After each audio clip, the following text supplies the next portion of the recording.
Transgender act क्या है, क्या इससे होमोसेक्सुअलिटी फैल सकती है, और ये जो बिल ट्रांसजेंडर के लिए बनाया गया है इसके ट्रांसजेंडर के लिए क्या क्या नुकसानात है।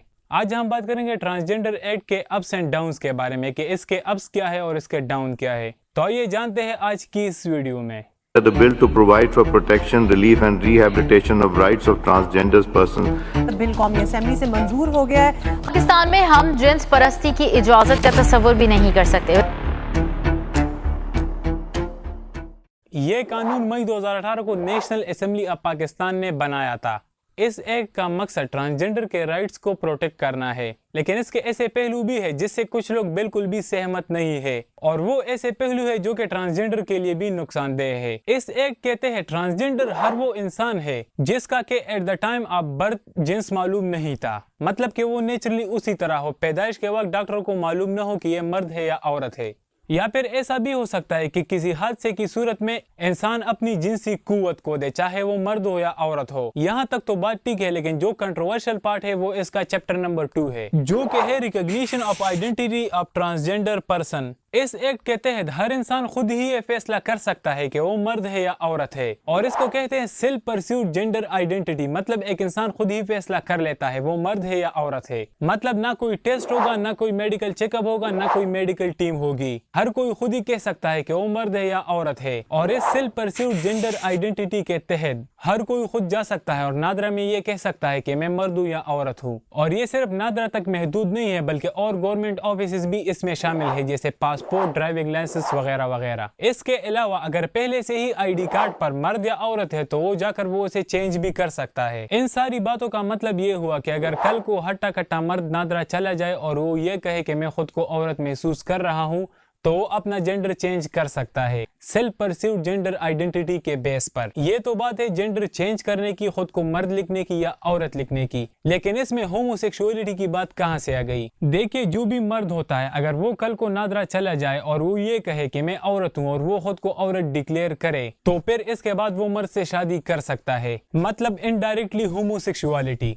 देखिए, जब बात आती है सेल्फ परस्यूड जेंडर आइडेंटिटी की, मतलब फीलिंग्स की, तो फिर तो कल को कोई ये कहेगा कि मैं खुद को पीएम महसूस कर रहा हूँ, तो क्या वो फिर पीएम होगा। अब इस एक्ट के ट्रांसजेंडर को क्या क्या नुकसानात हैं। देखिए, जो भी अपना जेंडर चेंज करता है वो ट्रांसजेंडर में आ जाता है। इसका मतलब ये है कि वो जॉब कर सकता है जो कि ट्रांसजेंडर के लिए होते हैं। मतलब अगर एक मर्द हो, उसने तालीम मर्द की हासिल की है और वो जाए तो वो ट्रांसजेंडर की जॉब कर सकता है। तो इसका मतलब ये हुआ कि जो असली ट्रांसजेंडर है ये उनके लिए नुकसान है, क्योंकि ये एक आम सी बात है। जिस तरह एक आम मर्द और तालीम हासिल कर सकते हैं, उसी तरह ट्रांसजेंडर हासिल नहीं कर सकता। अब अगर हम बात करें सेल्फ परस्यूड जेंडर आइडेंटिटी की, तो एज पर जनवरी 2022 ये सिर्फ 17 ममालिक में है, जिसमें इंडिया, फ्रांस, आयरलैंड, ब्राजील और कुछ ममालिक और भी शामिल है। ये सारे वो कंट्रीज है जहां पर होमोसेक्सुअलिटी भी अलाउ है और गे मैरिज भी अलाउ है, और ये सारे सेकुलर कंट्रीज हैं। जैसे इंडिया को ही ले लो, 6 सितंबर 2018 में इंडिया के सुप्रीम कोर्ट ने गे सेक्स को अलाउ कर दिया, मतलब के लीगल है। इसी तरह अगर हम बात करें फ्रांस की, तो वहां पर भी होमोसेक्सुअलिटी अलाउ है। और अगर हम बात करें पाकिस्तान की, तो पाकिस्तान पहला मुस्लिम मुल्क है जिसने ये चीज अलाउ कर दिया। वरना आप देख ले, जहां पर भी सेल्फ परस्यूड जेंडर आइडेंटिटी है वहां पर गे मैरिज और होमोसेक्स पहले से ही लीगल है। और आप सबको ये मालूम है कि पाकिस्तान एक इस्लामी मुल्क है, इसलिए कुछ लोग इस एक्ट में तरमीम करना चाहते हैं कि ये चीज बिल्कुल भी पाकिस्तान के मुताबिक नहीं है, जो कि बिल्कुल सही बात है। पाकिस्तान में इस तरह का कानून बिल्कुल भी नहीं बनना चाहिए जो कि ऐसी चीजों को प्रमोट करता हो। अब आते हैं इस एक्ट के पॉजिटिव साइड की तरफ कि इसके कौन से ऐसे पहलू है जो कि ट्रांसजेंडर के राइट्स को प्रोटेक्ट करते हैं। इस एक्ट की सबसे पहली अच्छी बात है प्रोहिबिशन ऑफ सर्टेन एक्ट्स, जिनमें सबसे पहले है प्रोहिबिशन अगेंस्ट डिस्क्रिमिनेशन, कि कोई भी इन लोगों के साथ इम्तियाजी सलूक नहीं कर सकता। इस एक्ट की दूसरी सबसे अच्छी बात है प्रोहिबिशन अगेंस्ट हरेसमेंट,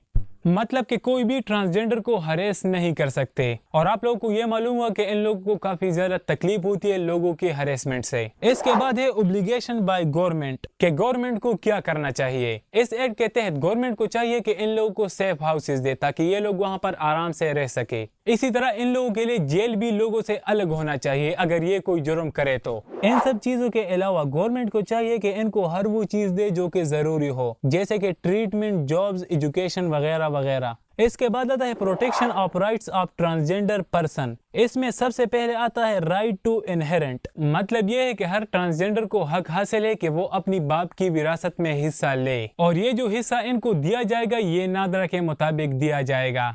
मतलब कि जो भी जेंडर एनआईसी में होगा उसके मुताबिक विरासत मिलेगी। अब अगर एक ट्रांस है तो वो क्या करेगा? तो इस एक्ट के तहत जब वो 18 साल को पहुंच जाएगा, सेल्फ परस्यूड जेंडर आइडेंटिटी पर उसे विरासत मिलेगी। मतलब अगर वो खुद को मर्द का है तो वो मर्द है, अगर खुद को औरत का है तो वो औरत है, और अगर वो दोनों नहीं है तो उसको इन दोनों का एवरेज मिलेगा विरासत में। और अगर एक ट्रांस 18 साल से कम हो तो एक मेडिकल टीम ये फैसला करेगा कि ये मर्द है या औरत, और ये फैसला होगा प्रीडोमिनेंट मेल और फीमेल फीचर पर। मतलब अगर वो 18 साल से कम है तो उसके टेस्ट होंगे, उसके चेकअप्स होंगे, मेडिकल टीम देखेगा कि ये मर्द है या औरत है, उसके बाद उसको विरासत में हिस्सा मिलेगा। अब अगर हम बात करें राइट्स की तो सबसे पहले आता है राइट टू एजुकेशन। के इनको भी उसी तरह तालीम का हक हासिल है जिस तरह के एक आम मर्द और औरत को हासिल है, और इनकी जो भी बेसिक फैसिलिटीज है कोई भी इनको डिनाई नहीं कर सकता, चाहे वो कोई गवर्नमेंट डिपार्टमेंट हो या कोई प्राइवेट ऑफिस हो। इसके बाद है राइट टू एम्प्लॉयमेंट। के इनको भी नौकरी का हक मिलना चाहिए जिस तरह के एक आम मर्द और औरतों को मिलता है। इसके अलावा इनको राइट टू वोट भी हासिल है। मतलब ये वोट भी कास्ट कर सकते हैं और इसके साथ साथ ये इलेक्शन भी लड़ सकते हैं अगर ये लड़ना चाहे तो। इसके बाद है right to access public places. मतलब कि जो भी पब्लिक प्लेसेस है ये वहां पर जा सकते हैं और कोई भी इनको रोक नहीं सकता, सिर्फ जेंडर की बेसिस पर। इसके बाद है राइट टू प्रॉपर्टी। कि कोई भी जेंडर के बेसिस पर इनको बाय एंड सेल से रोक नहीं सकता। इन सब राइट्स के बाद आता है गारंटी टू फंडामेंटल राइट्स। मतलब कि ये जो सारे राइट्स है गवर्नमेंट को चाहिए कि ये इंश्योर करे और ये राइट्स इंप्लीमेंट करे। इसके अलावा जो लोग भी इनसे भीख मंगवाते हैं उनको सजा देनी होगी, जो कि ज्यादा से ज्यादा है 6 महीने या फिर 50,000 रुपए या दोनों भी हो सकती है। अगर हम बात करें ओवरऑल एक्ट की तो ये ट्रांसजेंडर को बहुत ज्यादा फायदा भी दे सकती है, लेकिन जैसे हमने बात की इसका जो कंट्रोवर्शियल पार्ट है वो बिल्कुल भी ठीक नहीं है, ना ट्रांसजेंडर के लिए ना पाकिस्तान के लिए, और ये चीज पाकिस्तान में बिल्कुल भी नहीं होनी चाहिए। इस एक्ट में तरमीम होना चाहिए। तो दोस्तों मेरी राय तो यही है, बाकी आप अपनी मर्जी के मालिक हैं।